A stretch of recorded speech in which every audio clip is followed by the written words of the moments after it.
My day had started like any other. Emails, coffee breaks, endless meetings. But then, almost like fate stepped in, my boss canceled the late meeting that was supposed to keep me chained to the office until midnight. For the first time in weeks, I felt a little spark of excitement about getting home early. I even thought about swinging by Eric's favorite restaurant to grab takeout, just to surprise him. With that thought, I pulled into the driveway, already picturing a cozy, unexpected night together. The second I pushed open the front door, I expected silence, maybe the faint hum of the TV in the background. Instead, I heard laughter, light, feminine, and definitely not mine. My heart stuttered in my chest, beating so hard it almost hurt. At first, I thought maybe I was imagining it, some trick of exhaustion. But the whispers came next, low and intimate, the kind you don't expect to hear in your own home. I set my purse down carefully, almost as if I didn't want the sound to give me away. My feet carried me toward the living room, even though every cell in my body screamed to turn back. And then I saw it. Eric, my husband, on the couch, his arm draped around not one but two women, and my blood ran cold when I recognized one of them, Sandra, my neighbor. For a second, I couldn't move. It was like my body forgot how to breathe, how to blink, how to exist in that room. My neighbor, Sandra, looked straight at me, completely unfazed, like she belonged there. My throat tightened, but somehow words forced their way out. "Eric, what the hell is going on?" My voice cracked, trembling with shock and rage that boiled together until I didn't know which one would spill first. Eric shot up from the couch like a guilty teenager caught sneaking out. His face drained of color, hands flailing in panic. "Melissa, wait! I can explain," he stammered, as if any explanation in the world could make sense of what I was seeing. My eyes darted back to Sandra, who leaned back, smirking, fixing her hair like she was starring in some twisted show. "Oh, don't act so shocked, sweetheart," she said smoothly, her voice dripping with arrogance. Sweetheart. My stomach churned at the word. My hands shook, fists clenching at my sides as I glared at her. "You? My neighbor? In my house?" I hissed, my words slicing through the air. Eric reached for me, pleading, "Please, just calm down." But the damage was already done. I could feel my chest heaving, every breath like fire in my lungs. Calm down? He actually told me to calm down while my neighbor sat there smirking on my couch. The second woman, the one I didn't recognize, scrambled to her feet, grabbing her purse in a panic before rushing past me toward the door. She didn't even look back. But Sandra stayed, almost proud, like she wanted me to see this, wanted me broken. I stood there, staring at the two of them, my mind racing through every morning wave across the fence, every polite conversation at the mailbox. Sandra's smile, her friendliness, it had all been a mask. My stomach twisted as the betrayal cut deeper, because this wasn't just Eric's sin. It was hers too. A woman I thought was a neighbor, maybe even a friend, had been slipping into my living room behind my back. Eric's voice pulled me out of my thoughts, desperate and pathetic. "Melissa, please, I didn't mean for it to happen like this. Just listen to me." But all I could think, standing there with my heart pounding and my world crashing down, was that this moment had changed everything. And as much as he begged, I knew there was no going back to the woman I had been when I walked through that door. The other woman was gone in seconds, leaving only the thick silence of shame behind her. But Sandra didn't move. No, she sat there with her legs crossed, cool as ice, like she had earned her spot in my living room. That smug little smile tugged at the corner of her lips, and that alone was enough to make my blood boil. "Every morning you smiled at me across the fence, Sandra," I spat, my voice shaking with fury. "While you were sneaking into my house?" She shrugged, casual, like my outrage was nothing more than noise in the background. "Eric said you were too busy with work to notice what he really needed." Her words cut straight through me, sharp and deliberate, like she wanted me to bleed from them. My fists clenched so tight my nails dug into my palms, and I tasted iron on my tongue from biting back the scream that clawed its way up my throat. I turned to Eric, my whole body trembling with anger. His eyes darted from me to Sandra as if searching for a way out, but there was none. "So this is what you do while I'm working to keep this home?" I said, my voice raw and bitter. "Invite her in like I don't even exist?" The look on his face told me he'd expected me to crumble, maybe even beg for answers. But instead, all I gave him was fire. Eric stepped toward me, hands out like he could hold the truth together if he just reached far enough. "It was a mistake. They mean nothing to me," he blurted, his voice cracking under the weight of his own lies. I laughed, cold, humorless, because in that moment, it was so clear he thought I was naive enough to buy that line. Nothing to him?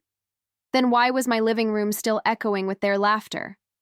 Sandra leaned back, stretching like a cat in the sun, watching the whole scene as though it was some show put on just for her. The sight of her composure only fueled my rage. I locked my eyes on Eric, refusing to even give her the satisfaction of my gaze. "You humiliated me in my own house," I said, my words sharp, deliberate, each one a dagger. "That means everything." His face twisted with panic, but underneath it, I saw it, that flicker of annoyance, the same one he wore when I asked about late nights at the office or when he caught me looking too closely at his phone. For the first time, I saw him not as the man I married, but as the liar standing in front of me. And it was in that instant I realized, this wasn't just betrayal. This was war. The room felt smaller by the second, the air so heavy I could barely breathe. Eric's words tumbled over each other, desperate, flimsy, begging me to let this slide. But I stood rooted to the floor, my anger anchoring me. Sandra's perfume, sweet and sharp, hung in the air, taunting me with every breath I took. I wanted to scrub the scent out of my house, out of my skin. He kept pleading, but it was like background noise, static that couldn't touch me anymore. My voice came out steadier than I expected, low, but cutting. "You don't get to tell me this means nothing, Eric. You've turned our home into a stage for your betrayal. You've mocked every sacrifice I made for us." His shoulders slumped as if he finally realized no excuse would soften the wreckage he'd created. I looked at Sandra then, and for the first time, her smirk faltered. Just slightly, but enough. I wanted her to feel it, that she hadn't won, that this moment was far from her triumph. I turned back to Eric, the man I once loved, the man who thought he still had power here. In that silence between us, I felt something shift inside me. The screaming was gone. In its place was a plan forming, quiet and sharp as glass. By the time the shouting had died down, I felt something inside me click into place. The tears never came. Instead, a strange calm settled over me, colder than any rage I'd ever known. Eric passed out on the couch not long after, the stench of whiskey on his breath, as if he could sleep off the disaster he'd created. I just stood there, staring at him, realizing for the first time that the man I married was a stranger in my home. Later that night, when the house was silent and the shadows stretched long, I slipped into my office. My fingers brushed against the top drawer of the old oak desk, the one I hadn't opened in years. Inside was the property deed, yellowed at the edges, but still crisp with power. My parents' gift, my inheritance, my foundation long before Eric ever walked into my life. I held the papers under the desk lamp, the words sharp and beautiful in their clarity. His name was nowhere on it. This house had always been mine. My lips curled into the smallest of smiles because suddenly, all his arrogance, all his betrayal, felt meaningless against this truth. He thought this was his playground. Tomorrow he'd learn it was never his to begin with. I barely slept that night. Instead, I sat in the office chair, the deed spread out before me like a shield. Every time I thought of Eric's pleading face or Sandra's smug little smirk, the paper in my hands reminded me I wasn't powerless. He could lie, cheat, humiliate me, but this house, these walls, were mine. He had no claim, no ground to stand on. That knowledge pulsed through me, steadier than any heartbeat. By sunrise, I'd already decided what I had to do. There would be no screaming matches, no begging for answers that never came. This wasn't about closure. It was about control, taking back what had always belonged to me. I poured myself a strong cup of coffee, savoring the bitter taste as if it fueled my resolve. Then, with the calmest voice I'd ever mustered, I picked up the phone and dialed my lawyer's number. "Good morning, Melissa," he said, surprised to hear from me so early. My fingers tightened around the handle of the mug as I spoke. I want him out of my house. Legally, he has no rights here. There was a pause, then his voice, firm and certain. "You can file for eviction immediately. The property is entirely yours." My smile spread, slow and deliberate. Perfect. I hung up the phone and sat back, letting the words echo in my mind. Entirely yours. They wrapped around me like armor, stronger than any apology Eric could ever spit out. For once, I didn't feel like the betrayed wife. I felt like the rightful owner, the one holding the cards he never even knew existed.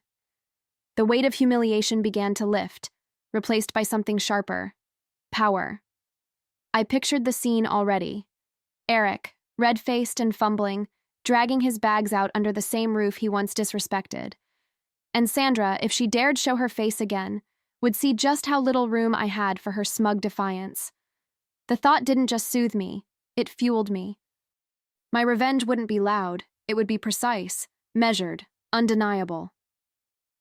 As I folded the deed and slid it back into the drawer, I whispered to myself, almost savoring each word. If he wanted to bring my neighbor here, let him do it while he's packing his bags on the lawn.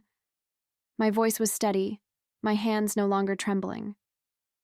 This wasn't the end. It was the beginning of something I'd never felt before. Control. The weekend came faster than I expected, and with it, my plan unfolded.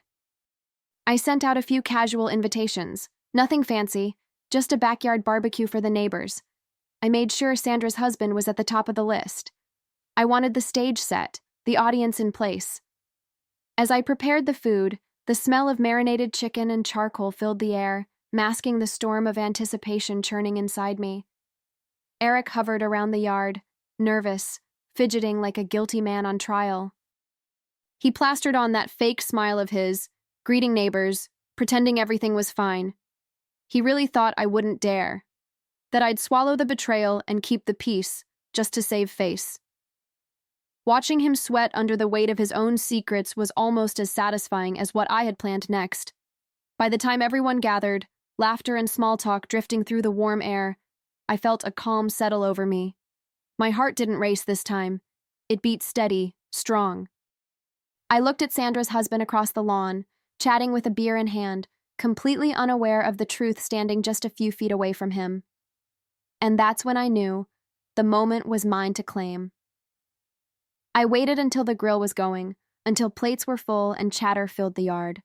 Then I stood, brushing my hands on a dish towel, and cleared my throat just loud enough for the crowd to hush. All eyes turned to me, neighbors, friends, even Eric, his smile faltering as he realized something was coming. I held the house deed in my hand, its edges stiff and official, my proof of power. "This house," I began, my voice steady, carrying over the clinking of glasses, "is mine. Always was. Eric never owned a single brick."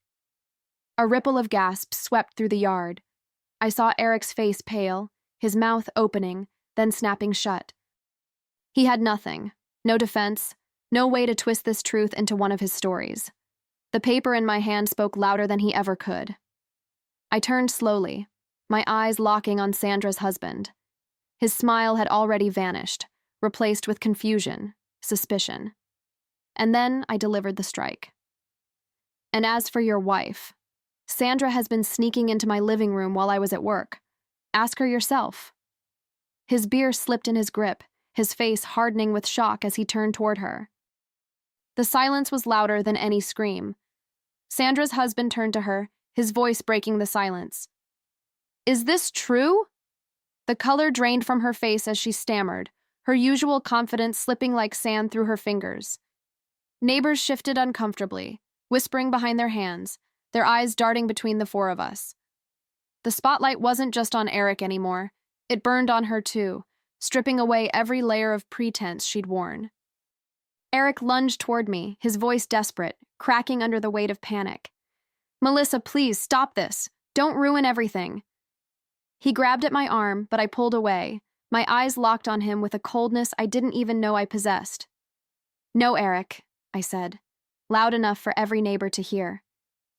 "You ruined it the moment you betrayed me under a roof that was never even yours." The words landed like a hammer, final and undeniable. For once, he had no comeback. No excuse, no twisted story to hide behind. The silence that followed was mine to own, and I felt the power of it settle deep in my bones. Around me, neighbors whispered, eyes wide with judgment and shock. But inside, I felt lighter, stronger. The humiliation he had handed me was gone, replaced by something far sharper, the taste of victory. 2 days later, the papers were served. The knock at the door was sharp, official, and when Eric opened it, his whole body sagged under the weight of reality. An eviction notice. He had 72 hours to pack his things and get out of the house he had treated like a cheap motel. I watched from the kitchen doorway, my arms crossed, the deed safe in the drawer behind me. He spun toward me, his eyes wild, his voice raw with panic. "Melissa, please, I have nowhere to go." The words tumbled out like a child begging not to be left behind, but I wasn't moved. I held up the house keys, letting them dangle between us like a symbol of everything he had lost. "Not my problem," I said coolly. "You should have thought of that before you treated this place like a playground." The look on his face was almost pitiful, a mix of anger and desperation, but I didn't flinch. For years, he'd dismissed my sacrifices, chipped away at my trust, mocked my efforts to hold us together. Now, stripped of power, stripped of dignity, he was finally facing the consequences. And I wasn't about to hand him a lifeline. Sandra showed up not long after, her expression tight, her smile brittle as neighbors watched from across their lawns. She tried to whisper something to Eric, tried to guide him out of sight, but the damage was already done. People were talking, loud enough for both of them to hear. Words like shameless, disgrace, and homewrecker floated through the air, each one cutting deeper than I ever could. Eric turned back to me, his voice breaking. "Melissa, please, I can fix this. Just give me another chance. Don't do this to us." I almost laughed at the word us. There was no us anymore. There was me, and there was the mess he'd created. Sandra shifted uncomfortably beside him, tugging at his sleeve, her pride finally crumbling under the weight of so many watching eyes. "Yes," I said firmly, pointing toward the driveway where his half-packed bags already sat. "Go. Leave my home, my life, and my neighborhood, for good." My voice didn't rise, but it didn't have to. The quiet conviction in my tone carried more force than any scream. And in that moment, as they stood humiliated in the street, I knew I had reclaimed everything he had tried to take from me. Eric dragged his bags out onto the lawn, shoulders hunched, his face burning with humiliation. Sandra trailed behind him, her head bowed, the two of them a broken pair exposed under the bright afternoon sun.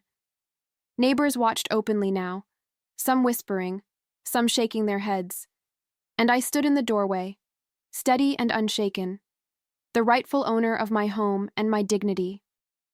When the last suitcase hit the curb, Eric looked back at me one more time, his eyes pleaded, silently begging for a scrap of mercy.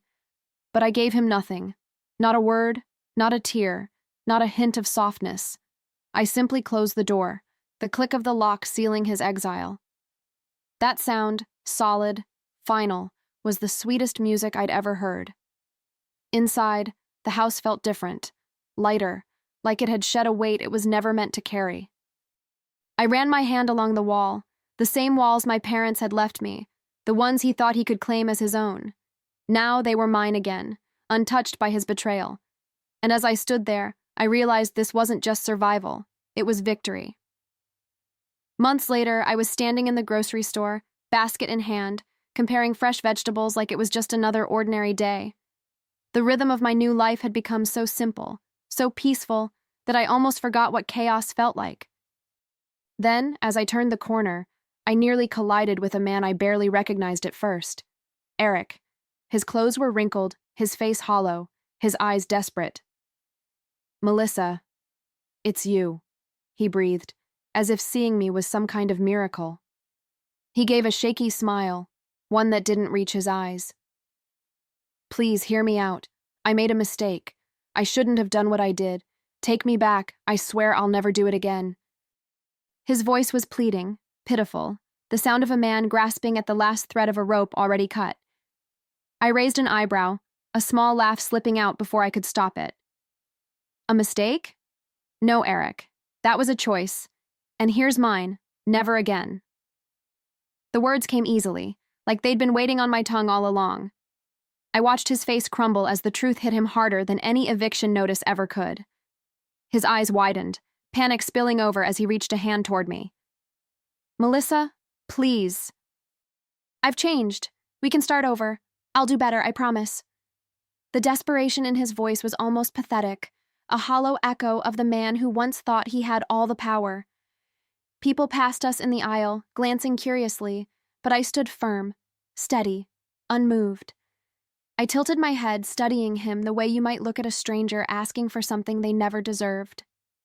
"The only mistake I'll never repeat," I said softly, my smile sharp and sure, "is you."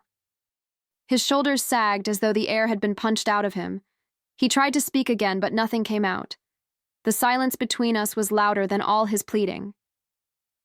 "You leaving my life was the best thing that's ever happened to me," I added, my voice calm but resolute. "Now I can chase my dreams without your sarcasm, your jokes, or your dead weight." I felt lighter saying it out loud, like each word cut away another thread of what used to tie me to him. For the first time in years, I didn't just feel free. I was free. Eric's lips parted, a whisper of my name escaping, but I was already turning away. I didn't owe him another glance, another word, another ounce of my energy. My basket was still in my hand, filled with vegetables and plans for a quiet dinner, the kind of life he could never ruin again. Each step I took toward the checkout line felt like a victory march. I could feel his eyes burning into my back, but I refused to give him the satisfaction of looking over my shoulder. That part of my life was over, locked away like a door I'd slammed shut for good. What he lost, he would never get back. And what I gained, my peace, my dignity, my freedom, was priceless. As I walked out into the sunlight, head held high, the automatic doors sliding open in front of me, I realized I hadn't just survived him. I had rebuilt myself without him. And the best part, I never once looked back.